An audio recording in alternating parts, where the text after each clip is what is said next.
All right, so we're fashionably late, but that's all right. Mainly because of me, so that's okay.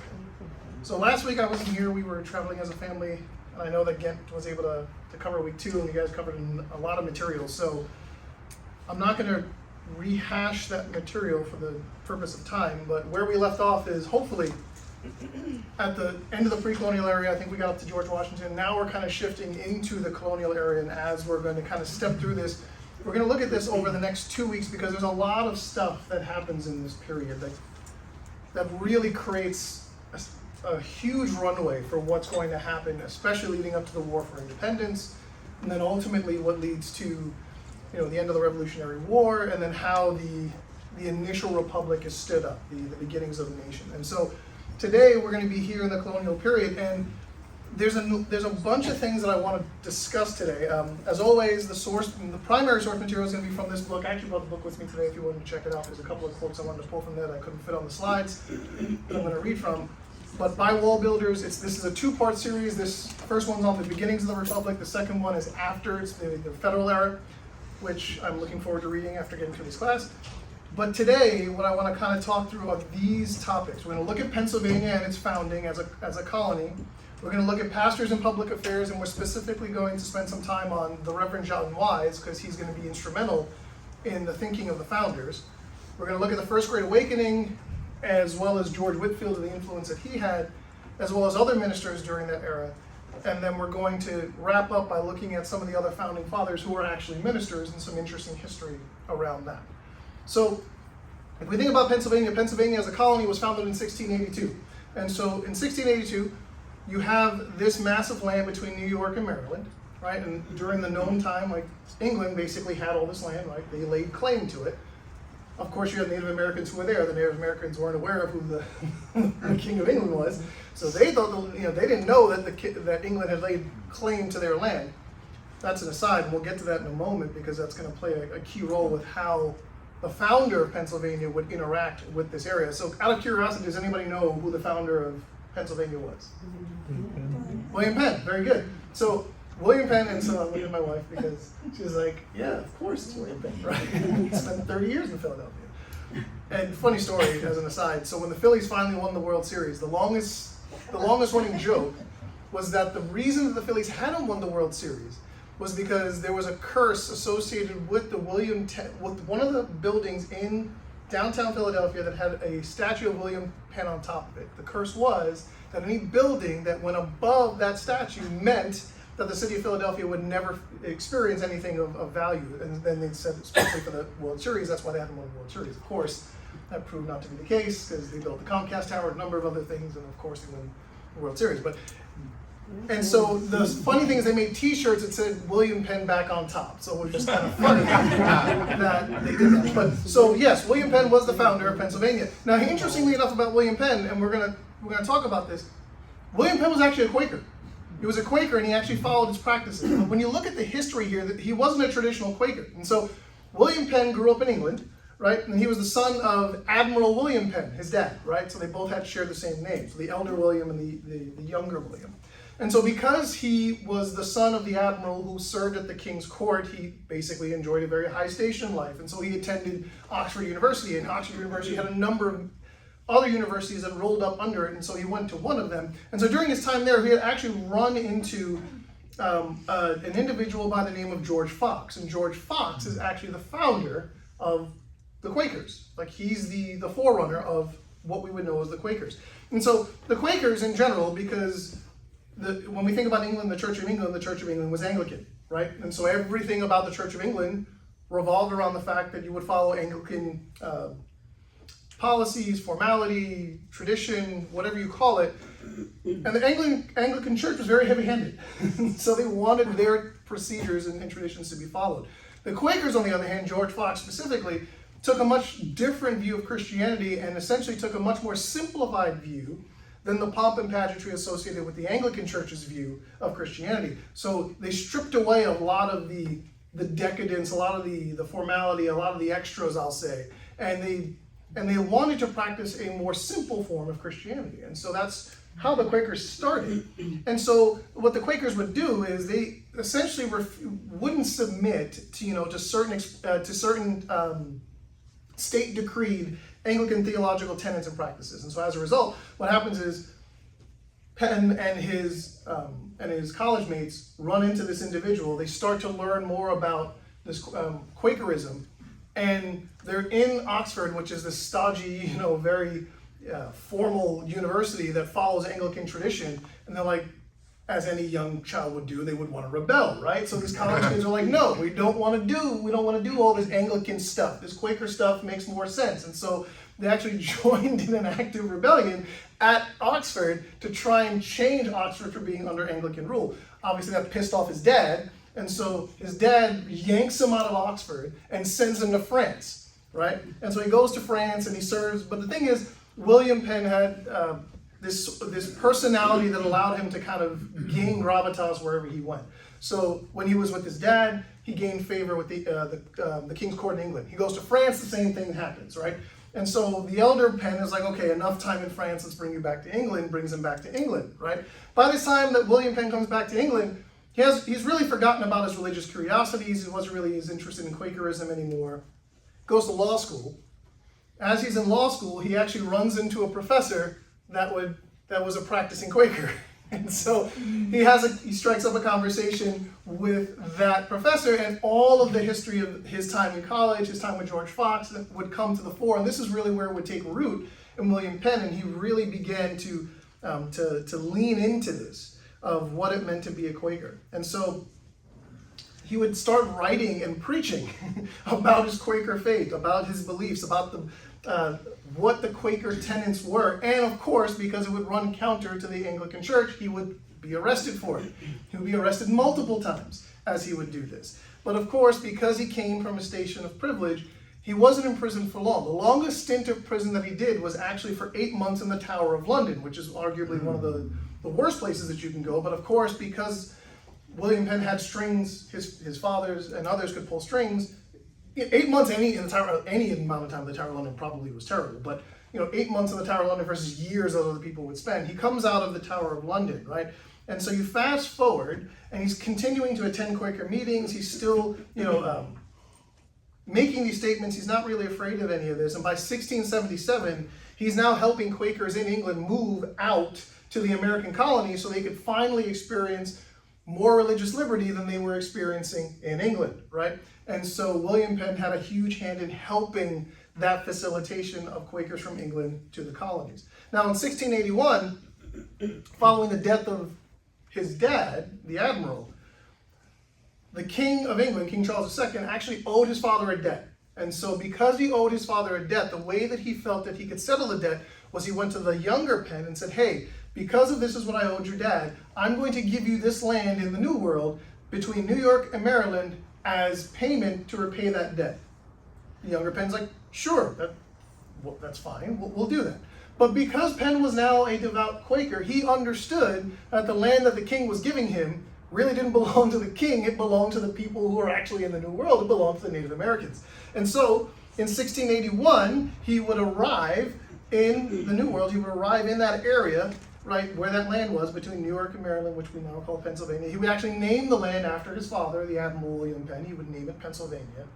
But what he would do is, as soon as he arrived in 1681, he would proceed to purchase the land. So now, again, this is going to run counter to some of the stuff you typically hear about, those, everyone who came from Europe to the colonies, they just robbed the Indians blind, they took the land, there was no, they did it in a forceful way. No, like William Penn literally secured the title to every acre of the land that he was gifted by the king from the Indians. And get this, not only did he do that, he actually paid multiple times for the same sections of the land, because different Native American tribes, when they would war with one another, would conquer those areas. And so multiple tribes would lay claim to the same parcel of land that Penn had already secured title for.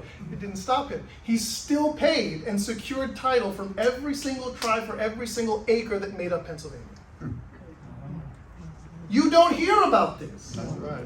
That's right. Every single acre of Pennsylvania was secured with a title between William Penn and the Native Americans. And this is interesting because when you look at how history looks at it, if you look at the history books will show that the natives actually had a tremendous amount of respect for Penn because of this. And again, Quakers, one of the core tenets of the Quaker faith is they're nonviolent, right? They don't want to engage in conflict. And so Penn's entire MO was, I'm coming here not because I want to have land, I'm coming here because I want to advance the Quaker faith, I want to advance my knowledge of God, and I want to advance it amongst the locals. And so historians would quote in this way. It's actually an early American encyclopedia from 1888 would actually say this. The influence of Penn was so great among the Indians that to be a follower of his was at all times a passport to their protection and hospitality. So if you were part of William Penn's camp, the natives knew that you were someone that could be trusted and respected and they didn't have to worry about anything because of how William Penn dealt with them, right? William Penn would go on to write what would be called the Great Law of Pennsylvania in 1682. It would be the colony's first constitution, right? And so I want to read just an excerpt from it because, again, this gives you Penn's perspective of why he was establishing the colony of Pennsylvania, right?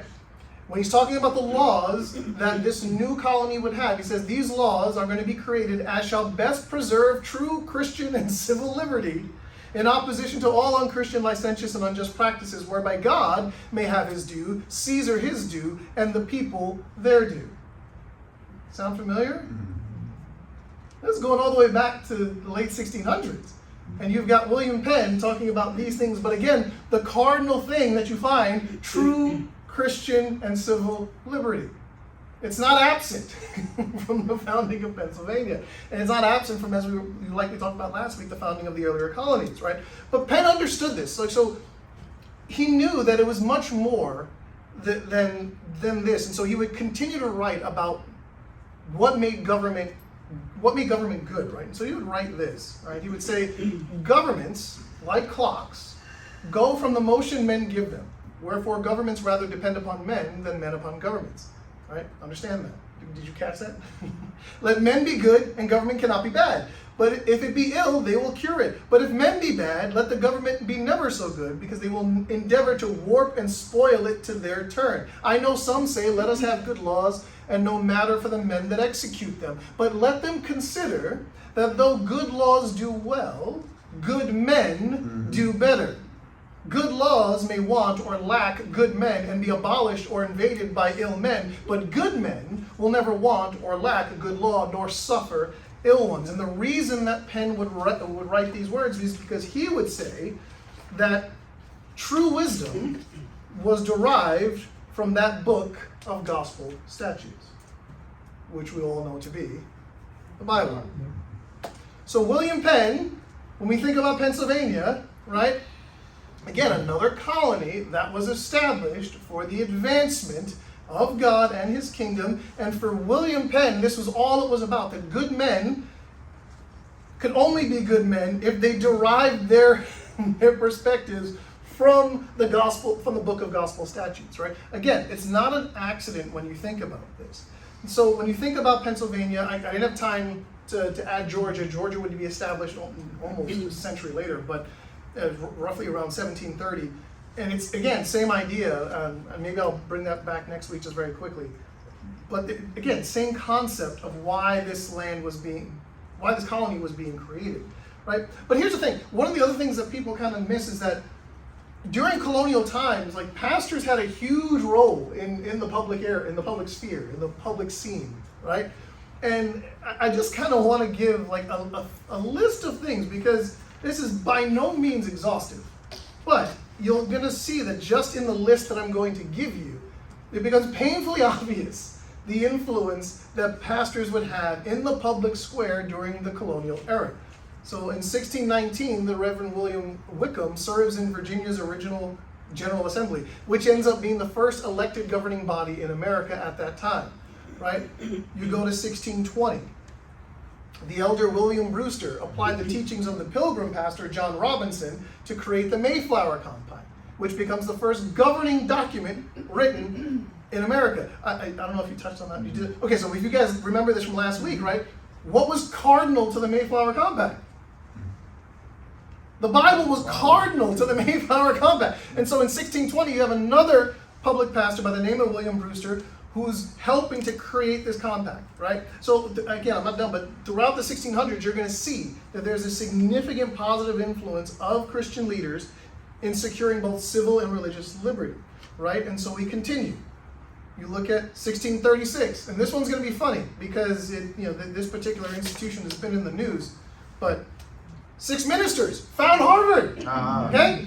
6 ministers found Harvard, the first successful college in America in 1636, right? Harvard doesn't look anything like that anymore, but that's how it started, right? And Nick, the reason I didn't pull this into this week is because there's so much to touch on the educational components. So I'm going to do that for next week in the Colonial era.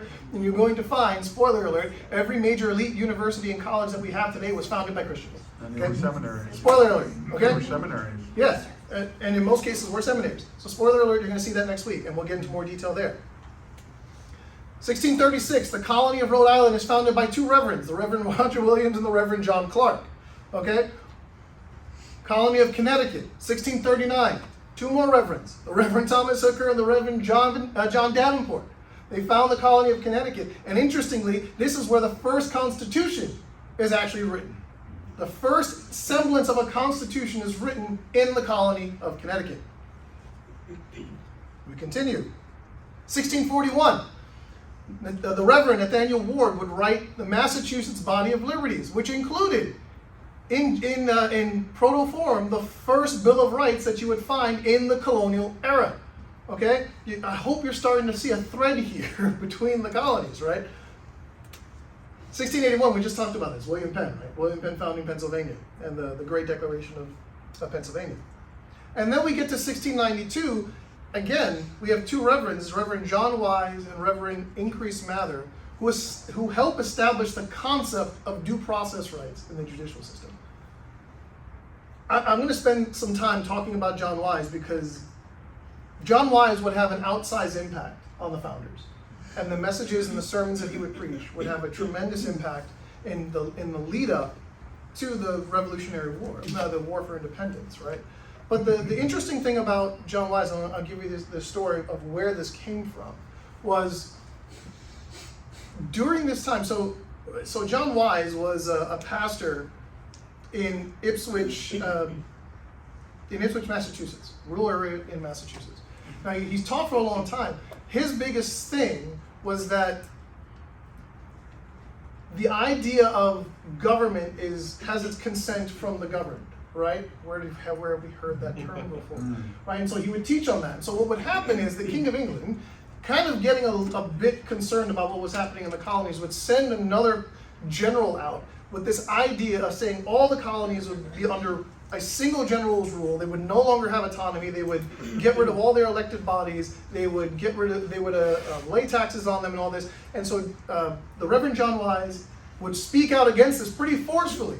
And so this general, I believe his name was General Andros, actually would arrest him and throw him in prison, right, for doing this. And so as he's on trial, right, the jury hears the case from John Wise himself, and John Wise is making the case for religious liberty, and what the General Andros is doing is running counter to this. The jury finds Reverend Wise innocent. The judge is so angry with what happened that he then takes all the members of the jury and he locks them up, he denies them food, denies them heat, right, with the intention of them turning their verdict over. They don't. It goes to another jury. The jury returns the same verdict of not guilty, right? But the funny thing is, it doesn't take the Reverend Wise out of prison. He still ends up staying in prison because they were so annoyed about what was going on.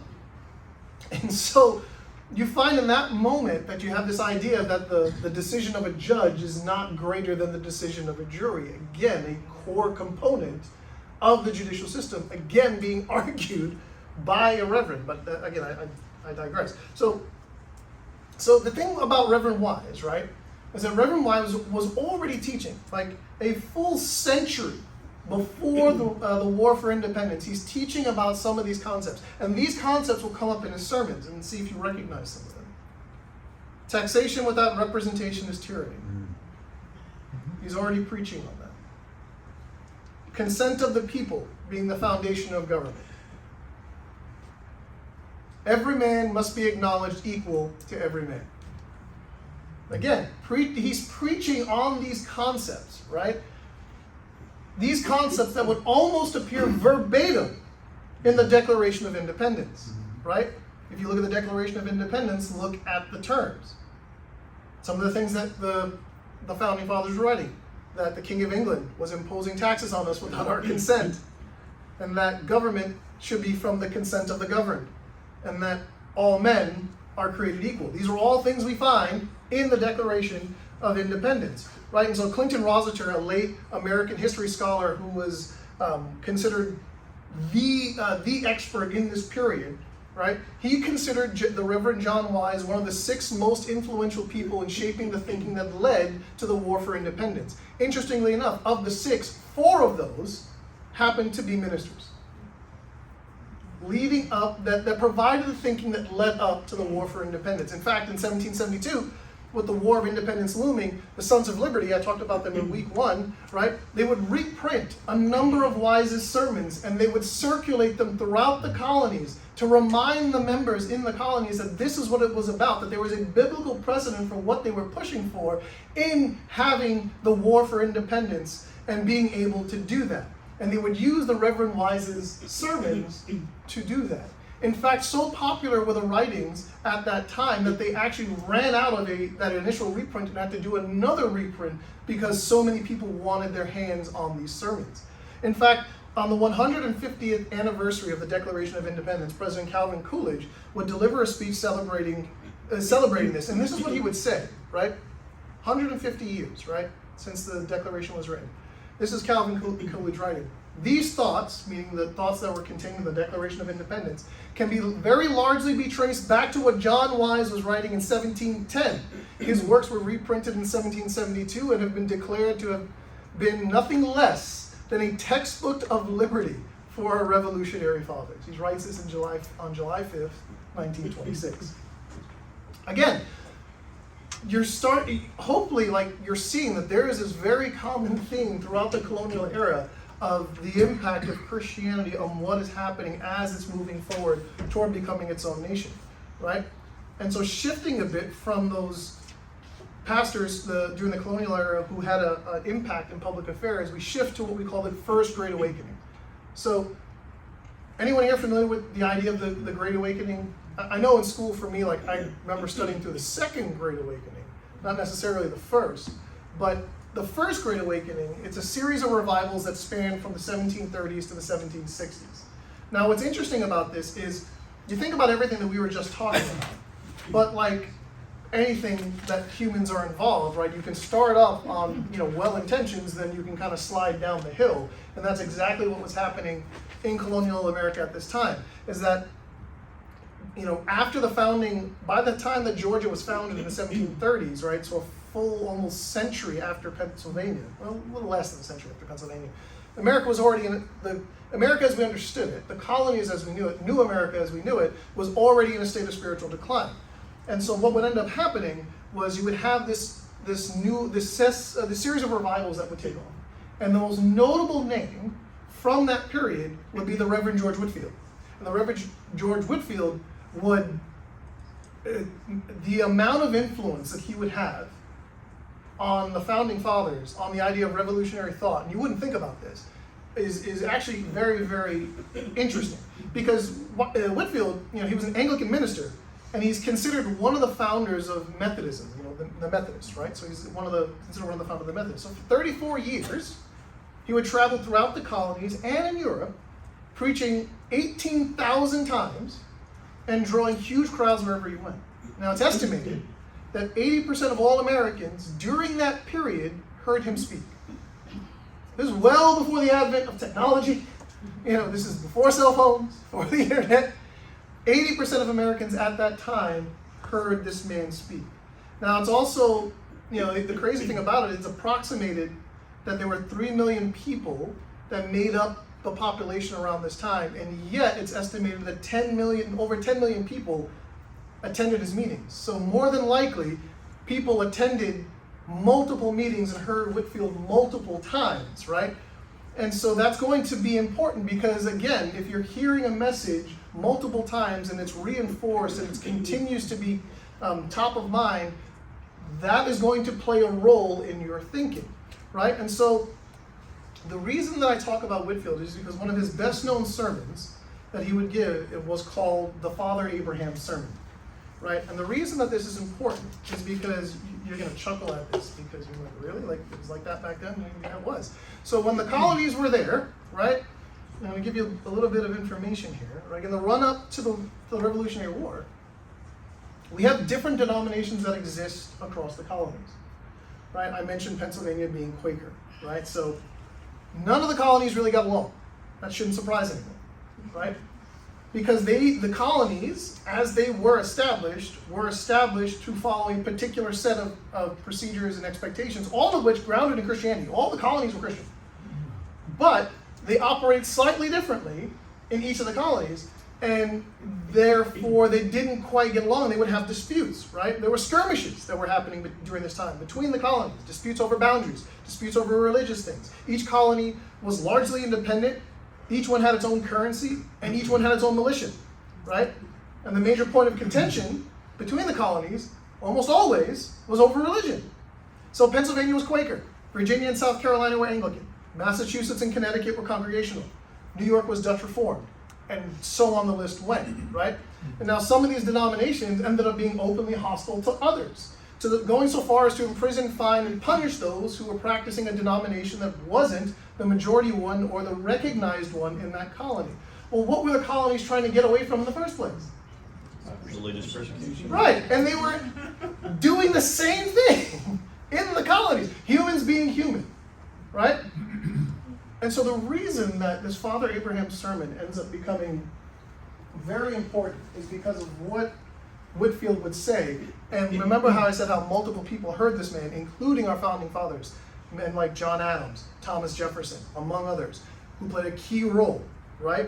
And so you enter Whitefield, and he gives this sermon multiple times. It's not a single sermon that he gave. It's a sermon that he gave multiple times. And in the ways that it's recalled, it's the one that's interesting is John Adams in his annals that were written by another biographer recalls multiple conversations that he has with Thomas Jefferson. And he tells Thomas Jefferson, hey, remember this sermon that Whitefield gave that played a role in why we were doing what we were doing and why we needed to come together. So Whitefield, in his sermon, would give a fictitious conversation that was happening between himself and Abraham at the gates of heaven. So he meets Abraham at the gates of heaven, and the sermon goes that Whitefield, excited to get there, he wants to know who else is in heaven. So he asks Abraham, so Father Abraham, who is in heaven with you? And he starts rattling off denominations, right? And for every denomination that Whitefield listed, Father Abraham would say no. So by the time he's gone to like the 10th denomination, right? Reverend Whitefield, he's like, well, Father Abraham, then who's with you in heaven? Are you alone? And Father Abraham responds to Whitefield and says, and he quotes from Acts 10:35, where he says, anyone who fears him and does what is right is acceptable to him. Right? He would go on to say in other recollections of that sermon, and I want to pull that up very quickly because of how interesting it is. So it says, in another account of that sermon recorded by early historians, Whitefield closed by urging, God help us all to forget party names and become Christians in deed and in truth. That would resonate with the founders. John Adams recalling it to Thomas Jefferson, among others, right? And it would play a key role in establishing the unity that the colonies were going to need in the run-up for the War for Independence, because there was no way they were going to be able to go up against England unless they were united, right? Now, the other thing that's interesting about this is Whitefield, yes, major player in that era, but you also have other major pastors who were speaking during that time that would give sermons, and I want you to see if you pick up on a theme in the title of the sermons that they're giving, right? I'm going to just list them out, and we'll read them one by one. So in 1747, Charles Chauncey writes this sermon and delivers it. Civil magistrates must be just, ruling in the fear of God. Okay, this is a minister delivering a sermon from a biblical point of view on what civil magistrates should do. 1750, unlimited submission and non-resistance to the higher powers. This is by Jonathan Mayhew. Anyone here know who Jonathan Mayhew is? So Jonathan Mayhew is considered the father of civil liberty, right? And so huge. He had again another individual that had considerable influence on the Revolutionary Fathers. 1755, religion and patriotism, the constituents of a good soldier. This is the Reverend Samuel Davies. Now, the reason that that name may or may not be familiar to you, I'm going to give you another name, and you let me know if that rings a bell. Patrick Henry. Okay, so I see a lot of heads nodding for the purposes of the video. Why is Patrick Henry relevant? What do we know about Patrick Henry? He's considered the voice of the revolution, right? What is his most famous quote? Give me liberty or give me death. Guess who Patrick Henry listened under? Samuel Davies. Not an accident. Again, when you see the way that God is putting these pieces together, it's not an accident that you have men like Patrick Henry studying and listening and being mentored by men like this that would influence their thinking when it came to the war for independence. To the point where, at the time, Samuel Davies, you would think that George Whitefield was considered like one of the best orators of his time, but Thomas Jefferson would recall that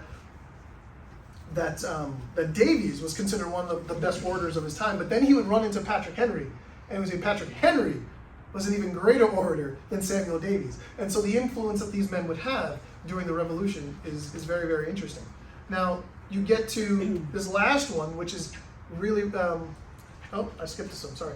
Not the last one. There's a couple more. So in 1766, Good News from a Far Country. This is again from Charles Chauncey. Now, I'm going to talk about this later on in our study, but there's something that ends up being passed by England to kind of stamp out, pun intended, what the colonies were doing, and they called it the Stamp Act, right? It's basically increasing the amount of postage that would be required to send parcels back and forth amongst the colonies. And so, interestingly enough, a lot of the pushback against this act came from the pulpits across colonial America. And we'll touch on that when we get there, amongst other things in the lead up to the War for Independence. But what's interesting about this sermon is that this sermon results in, I'm sorry, I'm jumping ahead of myself, excuse me. So put a pin in that. 1773, an oration upon the beauties of liberty. This is another pastor by the name of John Allen. 1774, scriptural instructions to civil rulers. Samuel Sherwood, another pastor. Again, are you starting to pick up on a theme here between the messages that these pastors are giving? Again, we think about society today and this idea that you are not allowed to speak about modern or societal things from the pulpit or from the perspective of Christianity because these two things don't operate together. Well, that is not how things operated in the colonial era, because God is not simply God of the secular, He is God of everything, right? So we as Christians do have an obligation and do have the ability to speak on these things from a biblical perspective, also from a place of love and of grace, right? But again, I want you to see that this is not something that is new. This was not something that was new that was happening at this time. This was how things were happening in that era, right? And then you get to this sermon, which I love, from a sermon by a pastor by the name of Peter Powers. Jesus Christ, the true King, in 1778. This results in the political cry of no king but King Jesus in the lead up to the War for Independence. Again, you're seeing these sermons being written, right? These were pastors and teachers who were openly teaching on biblical principles related to culture, to government and culture. The late historian Alice Baldwin would capture it this way. She would say that there is not a right asserted in the Declaration of Independence which had not been discussed by the New England clergy before 1763. I'm going to let that sit in for a second. There is not a right asserted in the Declaration of Independence which had not been discussed by the New England clergy before 1763. She would continue to say that the Constitutional Convention and the written Constitution were the children of the pulpit. Again, none of these things are accidental. And at the outset of this class, I was saying that my intention is not to say that we are supposed to be this this theological country. It's not the intention. What I want us to be able to walk away with is enough of a semblance of history to say that yes, this was founded as a Christian nation, that history speaks abundantly to this concept, that those who had a role to play in this era clearly were influenced by Christianity, and it's doubled down by historians who aren't necessarily Christians that are looking at the record and coming to these kinds of conclusions. And so again, I kind of want to give you this, and this is in 1928 that Alice Baldwin, the late historian Alice Baldwin, is writing these things, right? And in the last few minutes that we have, I want to touch on, oh, did I go too far? Oh, I did go too far. And so on this vein, John Adams would write this concept about the fact that he celebrated the fact that these truths were being thundered from the pulpits, or that the pulpits would thunder with the thought of independence and revolution in terms of being able to create a land that honored God. And so he would say this, right? The general principles on which the fathers achieved independence were the general principles of Christianity.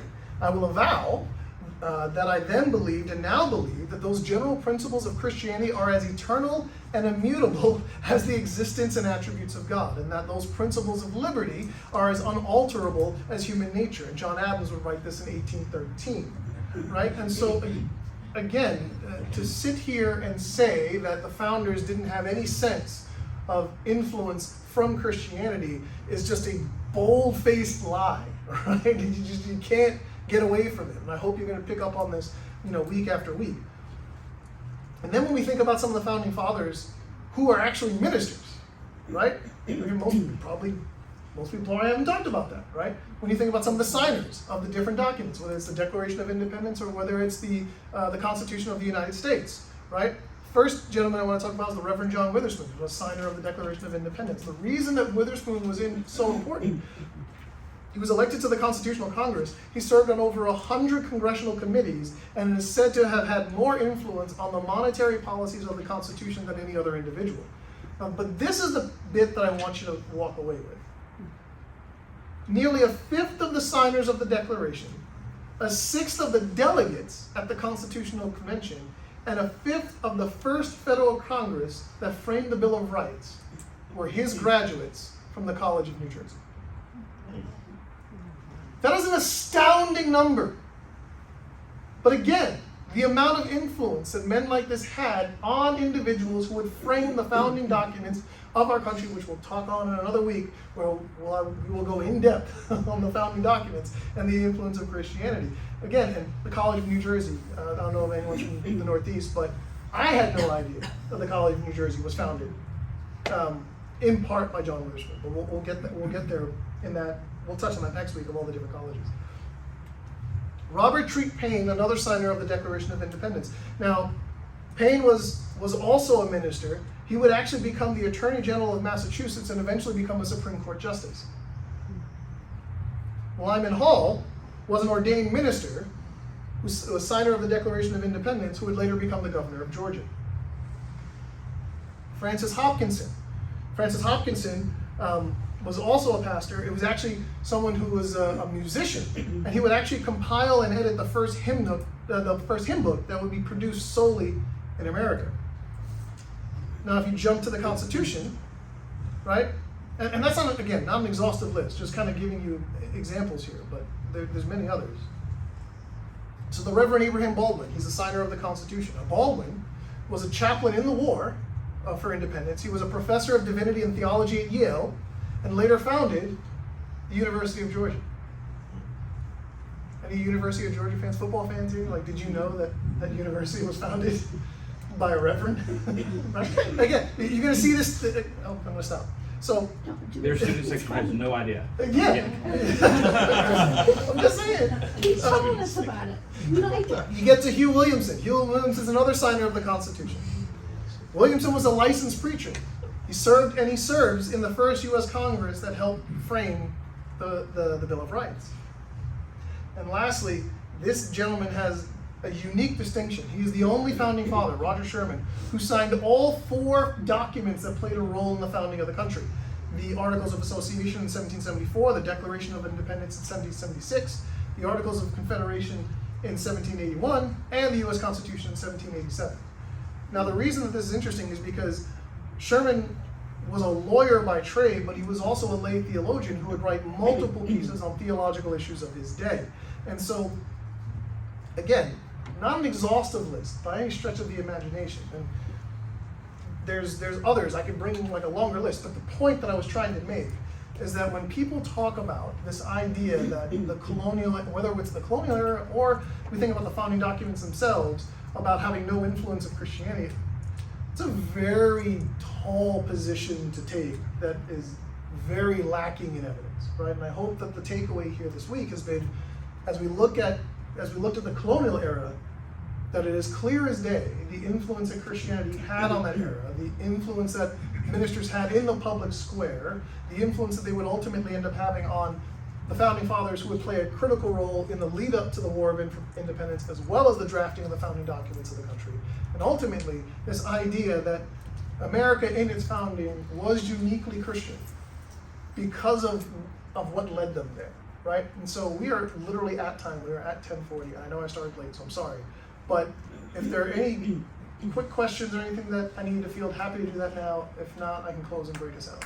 I know it was a ton of material and I went through a lot very quickly and I talked fast, I get it. But if there are any questions, happy to field maybe one or two in the time that we have. If not, I can break and let us out. Where was that college of Jersey? Which town? I don't know off the top of my head. Just somewhere in Jersey. If I was a betting man, I'd say somewhere in North Jersey, not necessarily Central, but I will find out much. It should be in next week. I'm sorry? Okay. It'll probably be in my list for next week of all the different institutions that we're going to be looking at. So, did the reverends ever talk about how the rights of the Atlantic slave trade was coming about during that time as well? We're going to touch on that. Yep. And fascinating thing about this, for the person's video, did the Reverend speak on the transatlantic slave trade at all? Yes, on both sides. Unfortunately, this is going to be one of those places where we get to see some of the darker sides of Christianity, where you have certain ministers who will take the position that the Bible actually supported the transatlantic slave trade, and other ministers who push back against it and were the true abolitionists at that time.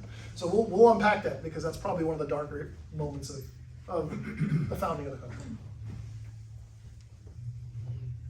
All right. Yes. At Princeton University, actually. Oh, that's right. That's It what ends up Google becoming says, renamed to Princeton. Princeton. That's right. Yes. That's right. Thank you for that, Robin. That's Google. There's wonderful things in our pocket, right? Fantastic. All right. With that, I'm going to go ahead and close this out. I hope this thing is still going. It is. Okay, great. So I can stop it.